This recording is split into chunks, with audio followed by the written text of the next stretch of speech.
And with that, we will move on to our last little bit in international rugby, which is the Sudamericano Cuatro Naciones, or the South American Four Nations. I am not a Spanish speaker, as you can tell. Oh, that was beautiful, man. It was pretty ugly, I thought.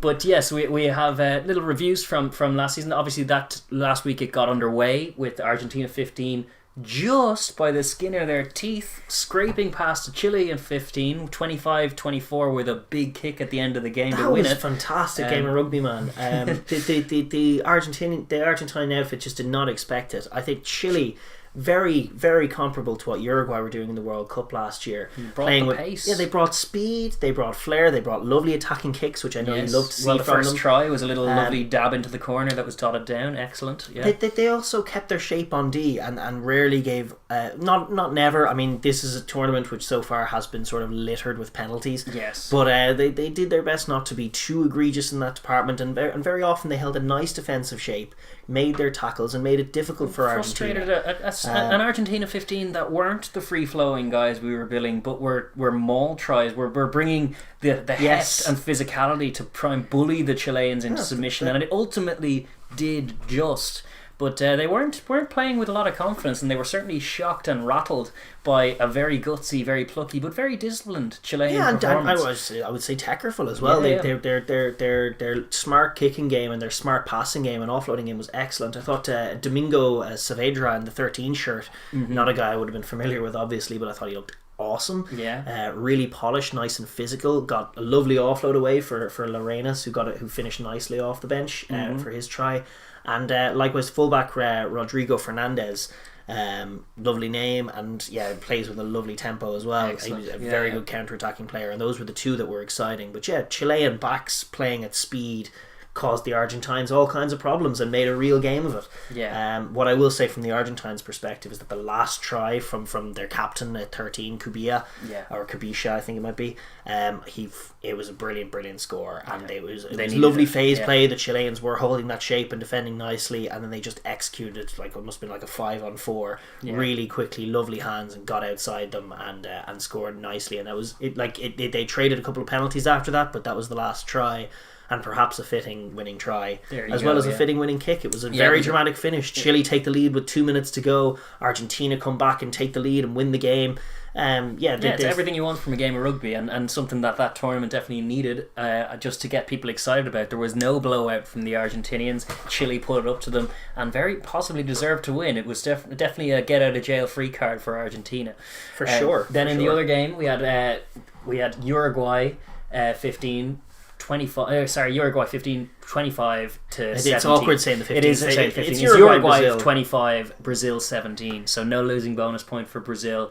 It's like Brazil started well. You were saying they started like a house on fire. Their number 8, big lad Andre Arruda, was absolutely doing bits across the pitch. He was winning contacts. He was barnstorming through. Their pack looked nice and physical, and they had a couple of line breaks early doors where they just completely went through the Uruguayan defence and got up to the 22, which they instantly converted with their lovely 12 Duque kicking some nice drop goals. He had a weird sort of stabby technique that he used both times, but it was nice. It was they took nice a 6-point lead.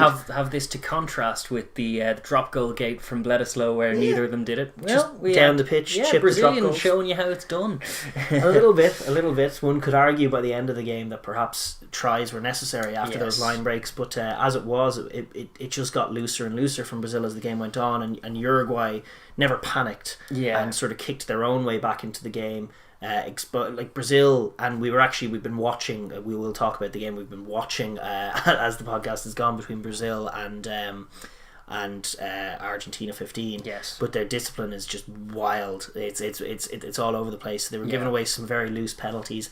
They did manage to paint their picture at scrum time on a couple of occasions, marching through, but then on more occasions they were slipping at the scrum. They were getting loose and they were getting pinned themselves, so that became sort of a wash. And then when the dust settled, Uruguay were just the tidier team, the more mature team, never panicked and took their tries and took their penalties and just edged out in front of Brazil. Although Brazil did score a nice try off a 5 metre line out with a clever bit of interplay and bashed their way over for a good one.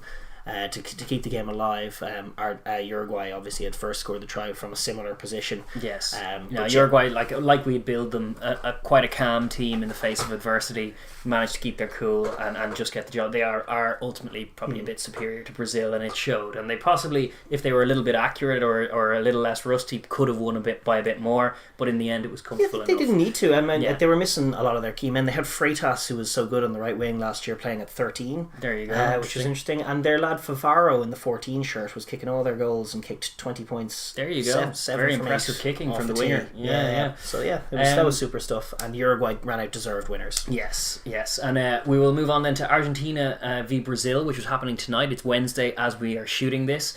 And I think we just got a final score on that. It was 40 points to 15 in favour of the Argentinians, I think. Yeah, yes. We were watching along there as we went. Brazil took a nice early lead with a barnstorming try. Lovely try. From the left wing. But as you said, the discipline was crazy. I was watching it a few times, even as we were prepping this, getting this all ready. I would look down and there Brazil winning a penalty at halfway and kicking to the corner, and I'm like, yes. And then I kind of go do a bit of fumbling around and look back, and it's like, oh, Argentina are about to score a maul try. What the hell happened? And a replay, penalty exits. They were just gifting exits to them through penalties. And Brazil did an interesting thing which nobody else has done, which they rotated near enough their whole pack because this tournament is taking place in such congested time. It's Saturday, Wednesday, Sunday. Yeah. So Brazil did a lot of rotation for this game against Argentina, and then it just didn't work on at all. They looked disjointed. Argentina actually looked a lot more settled and took some very nice tries, and it was an all too familiar America's Rugby Championship. This is kind of what you're used to watching with it. Yeah, Argentina essentially absolutely blowing away the tier 2 side in front of them, despite even the poor start. Like it was 7-7 after 6 minutes. This game, which could have been just 7-0 if Brazil had calmed down after taking the lead, but they didn't. It was probably about what they deserved in terms of just this is the difference between these two sides. And then obviously the other game that we have is Uruguay v Chile, which I think could be underway right now. It's kicking off in 20 minutes. It's kicking off in 20 minutes. So we'll probably still be here chatting when it does kick off, if not just wrapping up the show. But geez, that's optimistic. But obviously, by the time you see this, that will have finished. Yes. And it is one that we are out of date for. We won't quite know what has happened there. No, and Chile could absolutely give Uruguay a game, although based on what I saw at the weekend, I would suspect Uruguay just that little bit tidier. But I think this has the capacity to be a great game as well. Yeah. Absolutely looking forward to that one as well.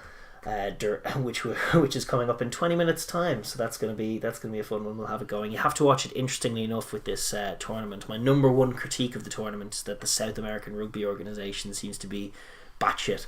Well, yes, they are not making it easy to watch. They have the highlights are available on YouTube, and they're farcically bad highlights. Like the game between Uruguay and Brazil, where each side kicked, Uruguay kicked 6 penalties and Brazil kicked 4. Yeah. And then outside of that, there was 1 try each. There were 3-minute highlights, which was just kick, kick, kick, kick, kick. You got no insight into what was happening in the game. They wouldn't even show the penalties. It was just kicker, kicks, kick. Yeah. Next highlight, kicker, kicks, kick. Yeah, that is it. Next highlight, kicker, kicks, kick. In defense of the South American guys, they are not the only ones at that. I've seen Pro 14 highlights that are that bad. I've seen the Challenge Cup, the highlights of the final. There was a Bristol one that was 3 minutes again, and it was a load of kicks as well. I made the point before, when I rewatch a game, if I have it recorded, I will very often skip over the cheap 3-pointer or the in front of the post conversion and rewind to rewatch beautiful sequences of play, even if they don't result in a try.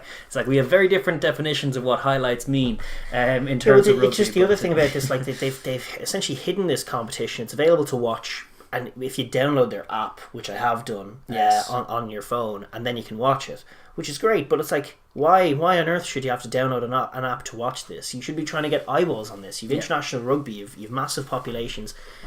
You should be broadcasting this on YouTube and Facebook and everywhere, and getting it out there, and then getting good highlights packages together so people might actually take an interest. Yes. And that aspect of it is frustrating, obviously. But I digress. It has been a great competition so far, and it'll wrap up this Sunday. Chile take on Brazil. That is this Sunday at 2 o'clock local time in the afternoon, which would be 6 o'clock our time. And that's going to be in Montevideo. They're all in Montevideo in Estadio Charuja, I guess. Charuja, yeah. Yeah, and the Chile-Brazil game that we open with is exciting. It's the best chance, perhaps, of a Chilean victory if they don't go and beat Uruguay tonight. Yeah, well, it would be nice to see Chile just be calm and be disciplined and allow Brazil to penalty them into the game. That could be a good way for them to win. It's a lovely clash of styles, isn't it? A big dynamic, loose, ill-disciplined forward pack who are massive, and then a Chilean team who are quite disciplined but play quick rugby, but they're small. Yes. I wonder. It's definitely it could be a ding dong game, and I'd like to see Chile do it just for rugby's sake, especially if Brazil don't tighten up.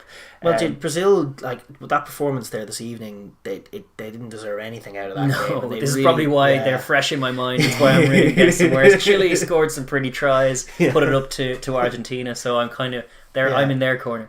Yeah, they need to exploit the mistakes and keep the game quick and score some nice tries. Yeah, that'll be followed up by Argentina A against Uruguay, and that's a fun kind game. of the game of the tournament. Yeah, really, these two. That takes place at 4:45 local time, 8:45 our time on Sunday evening.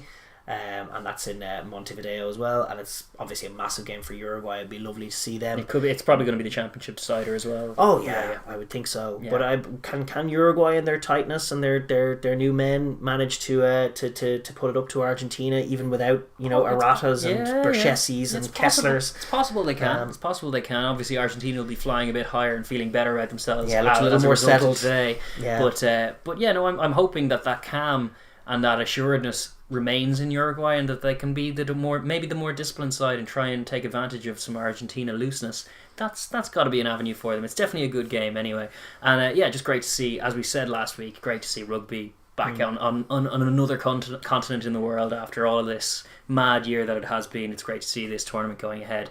Little gripe about the availability of it and the organisation and promotion of it, but still great to see the rugby happening on the field over there in Montevideo. 100%. Yeah, so looking forward to it. Great tournament. Yeah.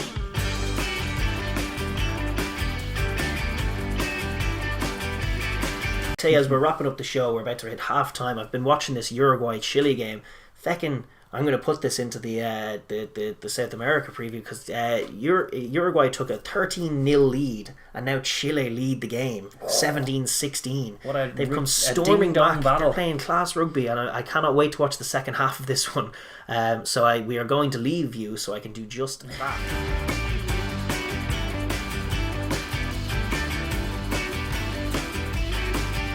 Thank you very much for watching that video. If you're new here, please do like and subscribe and ring the bell so you get notified when we upload again. But mainly, please drop a comment down below. We enjoy hearing your thoughts on it. Thanks.